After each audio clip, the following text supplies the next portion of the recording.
Aqui conversando com o Diego Palhinha, de volta ao futebol caririense, mas desta vez no Guarani, cara. Como foi para retornar ao Leão do Mercado, retornar ao Juazeiro do Norte, mas desta vez no Leão do Mercado, já que quando você esteve por aqui foi com a camisa do Icasa. Primeiramente, só agradecer, né, ao presidente, à diretoria, aos torcedores que me receberam de braços abertos. Acho que tive no Icasa em 2011, hoje eu estou no Guarani. Pretendo fazer melhor do que eu fiz lá, lógico.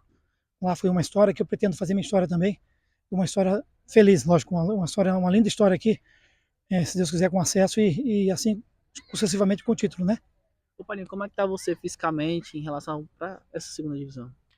Eu não estou, assim, vamos dizer 100%, porque eu vinha, acho que 2 meses parado só, pelo fato de uma situação, até mesmo da minha família, uma coisa particular minha. Tive algumas sondagens de alguns clubes, acabei não indo por fato dessa situação, mas eu sempre treinando, sempre trabalhando, nunca parado. É lógico que eu não estou igual aos meninos, na mesma intensidade, mas acredito que uma semaninha aí não, já estou na ponta do casco para dar o meu melhor. A gente sabe que há hoje uma desconfiança do jogador. Passou dos 30, a galera já fica ali. Hoje você está com 39, cara. O que é que o torcedor do Guarani pode esperar desse Palhinha bem mais experiente do que aquele de 2011? Rapaz, eu era mais novo, menos experiente, né?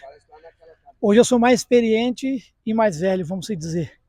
Mas o que eu posso falar é dentro de campo. Dentro de campo eu posso corresponder da melhor maneira possível, como eu sempre correspondi, com todo o respeito, com 8 acessos na minha carreira. Não foi à toa e é lógico que isso não entra dentro de campo. O que passou fica lá para trás, mas eu digo como história, né?